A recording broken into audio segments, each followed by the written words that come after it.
Con su venia, compañeras y compañeros senadores,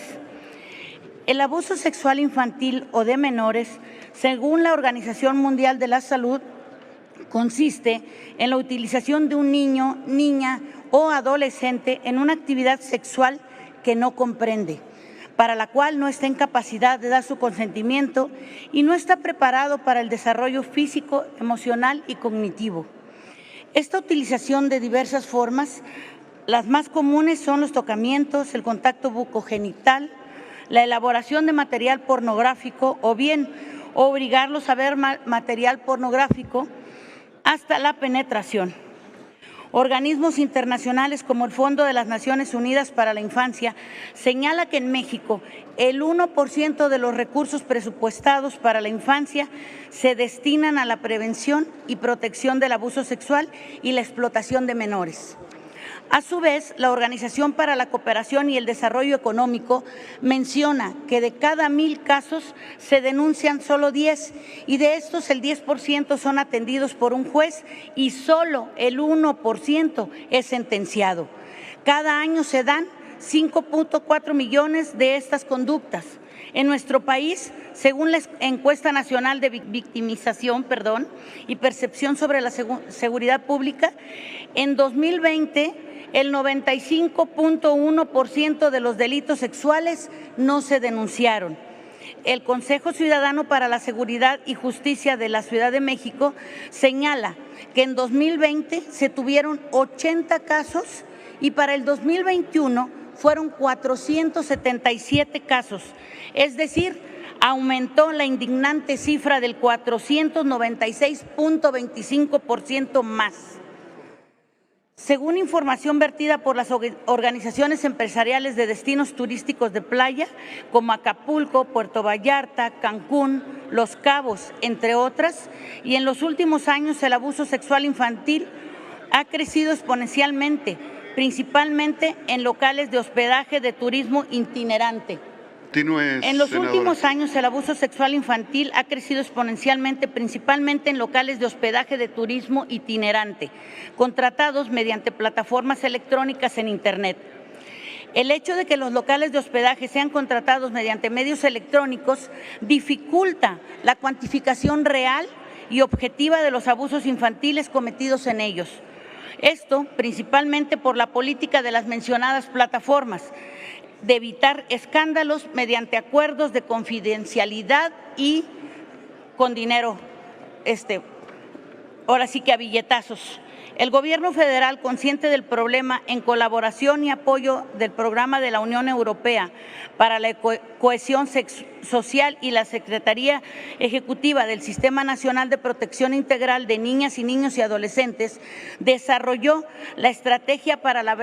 prevención de la explotación sexual comercial de niños, niñas y adolescentes en México, donde se dice pretender velar por los derechos de los menores afectados por la normalización de la violencia sexual hacia ellas y ellos, las omisiones institucionales y la visión adultocentrista y mercantilista que los pone en una situación de alta vulnerabilidad. En esta estrategia se reconoce desconocer con exactitud la magnitud del problema por la falta de diagnósticos especializados, la inexistencia de registros oficiales y base de datos confiables y homologados, la escasa denuncia y, por otra parte, una constante denuncia por la sociedad civil por violencia en contra de los menores a través de las tecnologías de la información y la comunicación, mismas que se dan de forma exponencial en el contexto de los viajes y el turismo. Aunado a ello, habría que considerar las falsas creencias sobre el abuso sexual infantil, entre ellas que es poco frecuente porque los menores conocen sus derechos, que los menores confunden la realidad con la fantasía,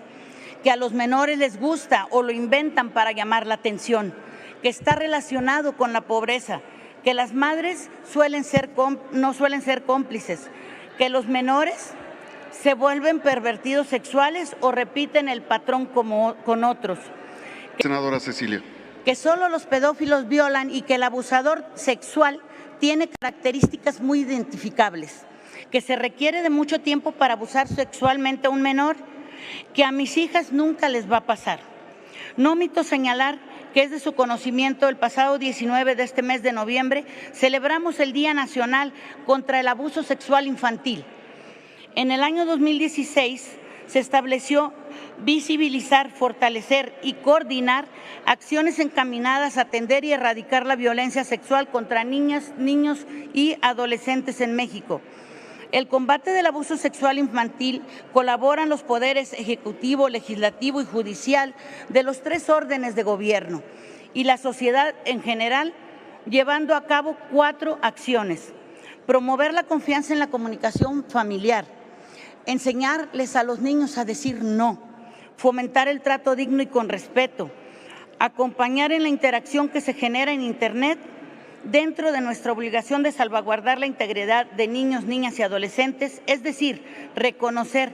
que específicamente para el caso de los menores que acompañan a los adultos en calidad de turistas, muchos son abusados dentro de las instalaciones de hospedaje contratadas a corto plazo mediante plataformas electrónicas. Ilícitos al que se suman, entre otros y conforme evidencias, la trata de blancas, prostitución temporal, pornografía y narcotráfico. No quiero dar a entender que los prestadores de servicios de hospedaje tengan estos fines, sino que la falta de protocolos que hacen que los turistas cometan estas faltas y estos ilícitos contra los menores. Necesitamos que haya ese tipo de protocolos, que la gente pueda y les exijan la identificación de los menores que les acompañan en estos lugares de hospedaje. En virtud de lo expuesto, propongo adicionar al artículo 7 de la Ley General de Turismo la fracción 9 bis con la finalidad de que la Secretaría de Turismo coadyuve con las Procuradurías de Protección a Niñas y Niños y Adolescentes en el diseño e implementación de protocolos para garantizar la seguridad física y la protección de menores de edad en los establecimientos de hospedaje. Es cuanto, señor presidente. Gracias, senadora. Se turna a las Comisiones Unidas de Turismo y de Estudios Legislativos, segunda. Muchas gracias. Gracias.